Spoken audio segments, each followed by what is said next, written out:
A lot of people want to buy their first rental property, but they have no idea how to tell whether or not a home could give them a good return for their money. In other words, they don't know how to crunch the numbers for rental properties. In today's video, I'm going to teach you exactly how to analyze a deal as a rental property. If you are new to the channel, my name is Justin Yurong. I'm a real estate investor and entrepreneur here in Las Vegas. I've made hundreds of videos teaching people about real estate, and the goal of this channel is to help you grow your money and mindset. Also, if you want more personal content, follow me on Instagram at Justin Yurong. Now, before I teach you how to crunch the numbers, I want you to know that this is specifically for rental properties and how to crunch the numbers for a rental property. This is not analyzing deals for what makes sense for a house flip. This is strictly rental property calculations. So let's get to the numbers. Okay, so this is the calculator that we are going to be using to figure out how to crunch the numbers for a rental property. This is a calculator that I've created myself, and now I'm sharing it to you. So first thing that you should know about this calculator is this key right here. So this light yellow color, these are the inputs. So these are anything that has this type of color, that's the stuff that you're gonna be entering information in. And then we have the output. So then we have the white boxes right here. So anything that you see white right here, that will auto-populate and auto-calculate. So you do not have to enter anything into those boxes. In fact, don't enter anything in those. Just enter stuff in the yellow boxes. The rest will auto-populate just like a calculator. After using this calculator, you are going to know by the end exactly what your cash flow is going to be every single month. You're going to know how much cash you need, what your return on investment is, and then other extra information. And so let me just run through it real quick of how it works. First thing that we can do is enter a property address. Let's just call this 123 Main Street, just for simplicity. And then we're gonna start with a purchase price. Purchase price is pretty self-explanatory. Let me just give an example. Let's say a home is worth $180,000, or at least that's what you want to pay for it. And then you can see some things have already auto-populated. But the next thing you want to do is you want to estimate the repair cost. Now in this video, I'm not going to go exactly in depth on everything as far as estimating repair costs. I've made a separate video on that. But for now, let's just say that for a particular home, for this example home, let's say it takes $900 to get it to where you need to get it to so you can rent it out. And maybe you might have to do some minor repairs, such as maybe updating some cabinets, fixing some like safety issues. Maybe that stuff costs $900. Now the next thing that we're going to be looking at is the ARV. And if you don't know what ARV is, it stands for after repair value.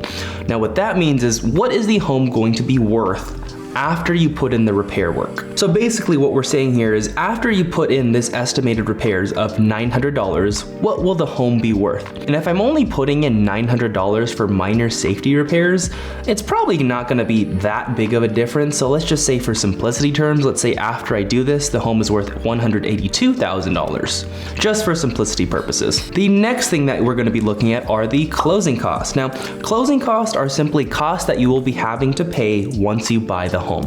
They're usually a percentage of the loan amount or the purchase price or whatever, and all we're gonna be doing is estimating that. It doesn't have to be perfect, and if you don't know how to estimate it, just ask other investors in your market how they typically budget for closing costs, because it's going to be different in different markets. But just to keep things simple, let me give you an example of how you can calculate closing costs. So for this example, let's say closing costs are 3% of the purchase price, just as an estimate. How you would calculate that is on Excel. So in this little box right here, you would press the equal sign like that, equals, you select the purchase price, because that's what you're basing the percentage of closing cost off of, and you multiply it, so you enter the multiplication symbol by whatever percent you want to choose. So let's say I'm going to be estimating 3%, so I type 0.03, which represents the 3% of closing cost, and we get closing cost estimate of $5,400. Now, keep in mind that this does not have to be perfect. We are simply trying to give our best guesses and estimates so that we can get an accurate number at the very end, determining what our cash flow is, what return on investment that we're going to get. So don't stress it too much. The next thing that we look at are the annual property taxes. Now, this definitely depends on the area you're in. Different states and locations have different property taxes that you have to pay. Some might be higher than others, but typically the annual property taxes can be calculated as a percentage of the purchase price. And again, it depends on the area that you're in. But to give an example, in my area, typically we see 1.2% or 1.3% of the purchase price is the annual property tax. So how I would calculate that is this. I'd write the equal sign, then I would take the purchase price, I'd click on it, I'd take the multiplication symbol, add that, and then I would put the percent. So if I'm multiplying 1.2%, I would be doing this. I'd write 0.012. This is simply showing that it is 1.2% of the purchase price for the estimate of annual property taxes. And if you don't like math and I lost you in that calculation, just use your calculator, you'll get the same answer. But when I take 1.2% of the purchase price, I get $2,160, and you will get the same exact answer if you do it on a calculator and if you are not comfortable using Excel like I am. But what this dollar amount shows is the property taxes that you will have to pay yearly. So now we have all of our home information filled out. The next thing that we're going to be looking at is the loan information. And the loan information is going to be different depending on what lender that you use and what type of loan that you use. So just to keep things simple, let's say that I'm planning to use a conventional loan to buy this rental property. So let's just say that my lender told me that I can put 15% down on this purchase. So all I have to do is go to this section right here for the down payment. In this yellow box, I write 15, and it auto-populates that percentage. So now just press enter. And you can see here that it auto-calculated the down payment amount by just using the 15% of the purchase price. So you don't have to enter this yourself. It calculates the down payment amount, and it also auto-calculates the loan amount. This is the amount that the lender is going to be giving you in terms of the mortgage. The next thing that we're going to be looking at is the loan interest rate amount. Now again, this depends on what lender you use and what type of loan you use, but let's just keep things very simple and let's just use 5.75%. And you can see that the percentage already auto-calculated. So press enter, and from there, you want to add any points that the lender charges. If you are not familiar with points, points are basically an upfront cost that a lender might charge you. Some lenders charge it, some don't. But a point is essentially a percentage of the loan amount that they will charge. So for example, if a lender was gonna give you $100,000 for the mortgage and they charged 1 point, that means they would charge you 1% of $100,000, which is $1,000, and they would charge you that right when you bought the home. So whatever lender that you are using, ask them if they charge any points or any upfront costs, just so you're aware of it. But to keep things simple, let's just say that this particular lender in this imaginary example charges 0% points. So there are no points to charge. But if there were points to be charged, like if I change this 0 for a 1, look at what happens right here. It changes right here in this box and it adds the lender charge by accounting for the points. So I'm going to undo that right now because for this example, we're going to be using 0 points. The other thing that you want to include are any other lender charges that they might charge you up front. And again, you will only know this by asking your lender, so don't be afraid to ask. For this example, we're gonna say 0, no extra charges. The other thing and the last thing that you need to input for the loan information is the mortgage length and the loan length. How long of a mortgage are you wanting to hold? Do you want it to be 15 years? Do you want it to be 30 years? Do you want it to be 18 years? You get to decide that. And let's just keep things simple. The most common one we've seen today is a 30-year mortgage. So I'm just gonna write the number 30 and enter. And you can see that it calculates automatically your monthly mortgage right here. So your monthly mortgage on this particular property is $892.87. Now, as far as the mortgage amount right here that you see, it does not include the insurance and taxes, but we will get to that later.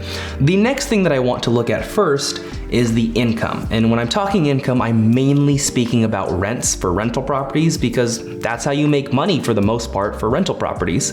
So just to give you an imaginary example for this, let's say that we're talking about a single family home. So this is not a duplex, this is not a quadplex or a triplex. This is just one home, single family, like a normal house. And I'm just saying that because I never established that at the very beginning. And the reason why I wanted to bring this up now is because whatever type of home that you have, it has an effect on this section. And so let me show you how to use this monthly income section.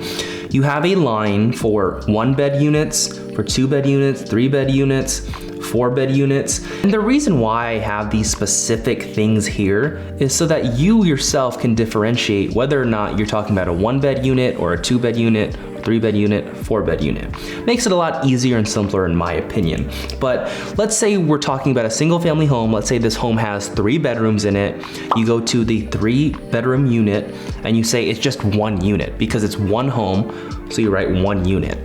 And if it was like a duplex and there were 2 different 3-bedroom units, then you would have this saying 2 instead of 1. So, but for now, for this example, single family home, 3-bedroom home, 1 unit for a 3-bed unit rent. Hope that makes sense. The next thing that you do is input the rent amount right next to it. So I'm not gonna go in depth about how to gauge what rent that you should charge, but what I will say is that you aren't really the one to determine what the rent is. Really, the market decides what the rent is. But to give you a brief idea to figure out what kind of rent you can charge for your particular home is you can go to a site called rentometer.com. And this site allows you to easily see what other homes are charging in the area in like a 1-mile radius or a 2-mile radius. And so that's a great tool to use, but also just contact some local property managers, call them and ask them what your potential unit would rent for. It'll give you a really good idea of what rent you should charge and what the market demands. But for the sake of this example, let's say that this particular 3-bedroom home, it will go for $13.95 every single month. And this might be true for my market, which is the Fresno market. So you notice that once you enter this rent amount right here, it auto-populates your total monthly income. And if it were ever different, like if we were talking about, again, a duplex, so it had 2 different units and they were both 3-bedroom units, and say you can charge $13.95 per unit, you can just make this a 2 if you have 2 units, and it auto-populates and it changes. But for the sake of this example, this is a single family home, it's 1 unit. So that's just how you work it right there. The other thing that you can look at is other monthly income. So with other monthly income, this could really be anything that you could possibly charge for the home and the rental. Like maybe you charge someone for extra storage, or you charge someone for washing machines or whatever. But to keep things simple, let's just put this as 0. But that would be a monthly amount. So $0 that you're charging extra. The next thing that I want you to look at is the vacancy factor. So we have a line for vacancy. A lot of new investors, when they're starting out, think that when they get their rental properties, that the home will be rented out 100% of the time, every single day, every week, every month, every year. And that's not true. It does happen where you can get 0% vacancy and your home or your units are rented 100% of the time, but you still want to budget for what happens if it's not rented out 100% of the time. And how you do that is adjust for vacancy. Now, when you adjust for vacancy, you're using a percentage amount saying that the home is going to be vacant for a percent of the year. So for example, let's just say if I write 4% right here. All I am saying by inputting this 4% is that I'm saying 4% of the year, this home will be vacant on average. That's all I am saying. And what it's doing here is it's subtracting out the vacancy cost. In the real world, let's say you have a tenant who's renting the home out for 6 months. And at the end of the 6 months, they leave. And then for 1 month, you can't find a new tenant because maybe you're charging too high of a rent or for whatever reason. And let's also say that you were charging $1,000 in rent every single month. That means you get $1,000 in rent for 6 months. And then for the 7th month, you get $0. And then the next month you find a renter, you rent it out for $1,000 again and again and again. But it's not like you're losing $55 every single month. You're simply budgeting this $55 for when you do have a vacancy. So after budgeting for vacancy, you now get an adjusted gross monthly income, also known as AGI. So how that works is you take your total monthly income that you expect to have, and then you subtract out your vacancy, what you are budgeting for vacancies. And what you get is the adjusted gross income. So this is the income that you can expect on average for the long term on a property like this. So this is the monthly income section. That's how this section works.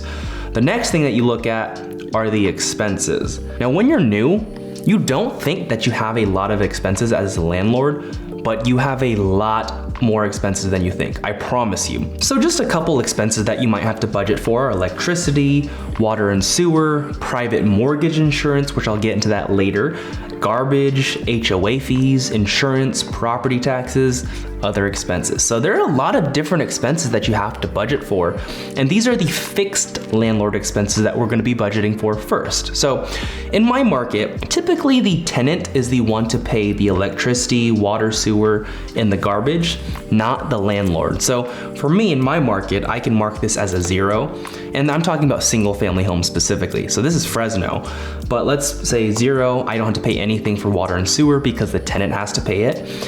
For garbage, I can do the same thing, 0. But let's go back to PMI, also known as private mortgage insurance. Now, all PMI is, or private mortgage insurance is, it's basically an extra cost that the lender charges you if you're putting less than 20% down. So as you notice, earlier I said the down payment was 15%. So when I'm putting under 20% down, I would have to pay something called private mortgage insurance. Now, these are for conventional loans specifically, and there's a funky calculation that you have to do, and it's based on the loan amount. So basically how the calculation works, at least from when I last used a conventional loan and to put under 20% down, they charged me 0.62% of the loan amount as the annual PMI or the private mortgage insurance, and then you just divide that by 12 to get the monthly insurance. Now, I know that's confusing, but let me show you exactly how to do it. So I'm gonna write an equal sign, and like I said, they charged me 0.62% of the loan amount. So 0.62% translates to 0.0062 in decimal form. They multiply it by the loan amount, and then you divide it by 12 for 12 months. So you get the monthly PMI that you have to pay. So my PMI would have been $79.05. Now, I want to caution you that this calculation may and probably will change over time, so be sure to consult your lender to see if you have to pay PMI in the first place or what they charge. I just know that when I was last paying for private mortgage insurance, that's what the calculation was, and again, it might have changed over time. But the next fixed landlord expense that you might have to pay for or will have to pay for is the HOA fee. Now, if you don't know what an HOA fee is, it's a homeowners association fee. This is typically for condo communities, but not always. Sometimes there are a lot of single family homes in communities of homeowner associations, and you have to pay a monthly fee for it.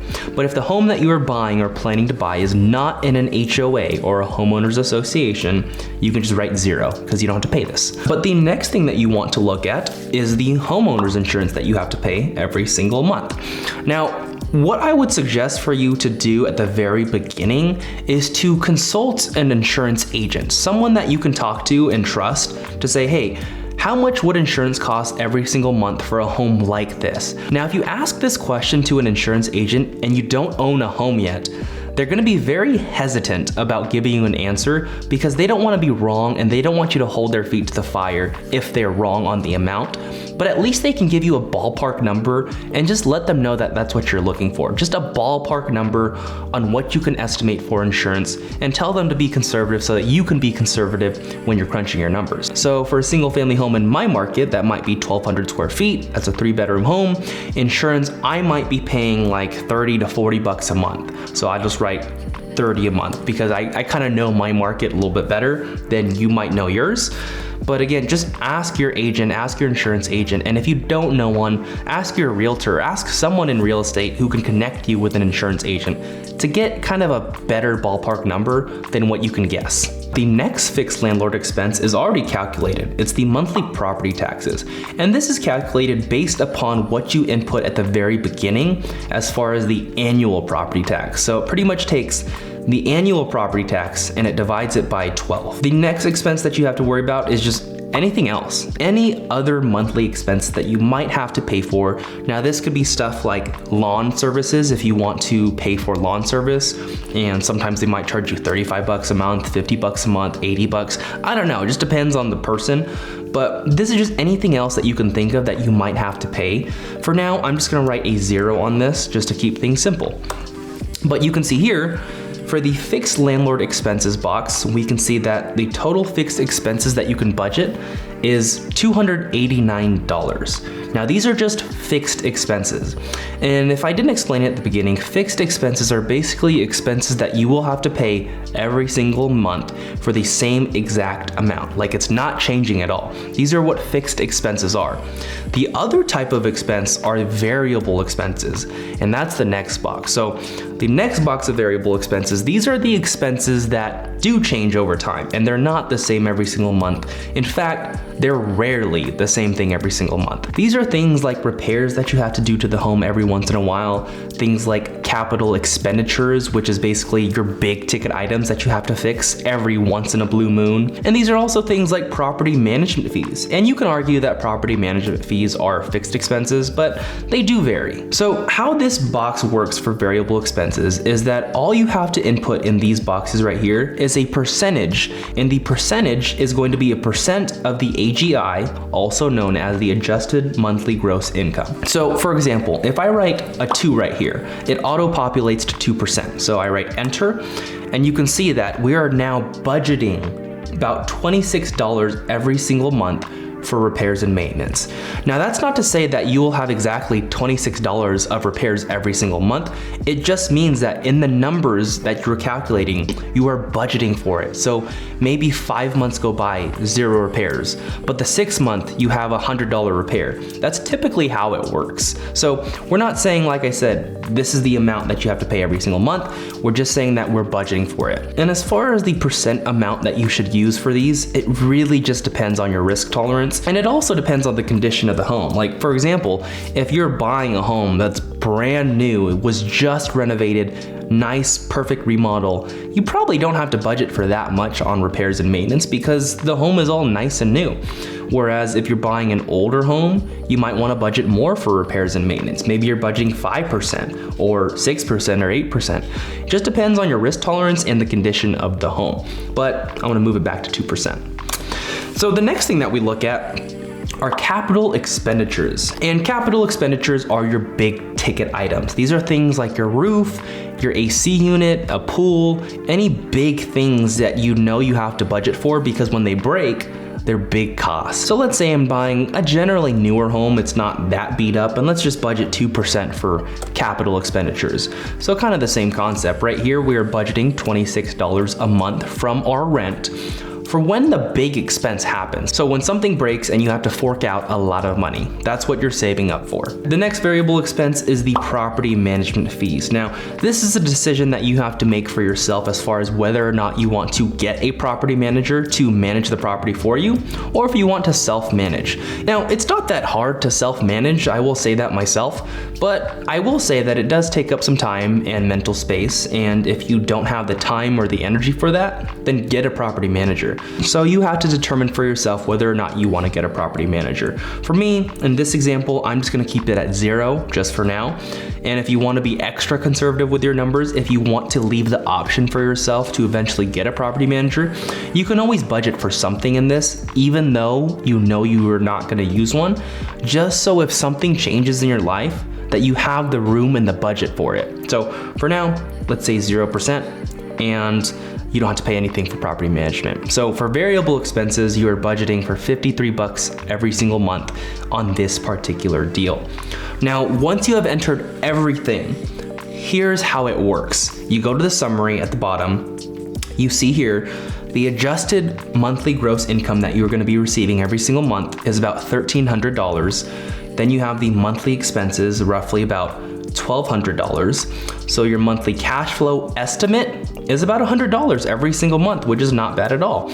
Total cash needed for something like this on these particular numbers, you would need about $33,000. Your cash on cash return on investment, which is basically how much money you're gonna be getting back in cash flow every single year compared to how much money you initially invested. So this is your return on investment, cash on cash. And then you have your net operating income, which basically tells you how much income the property is making minus your mortgage.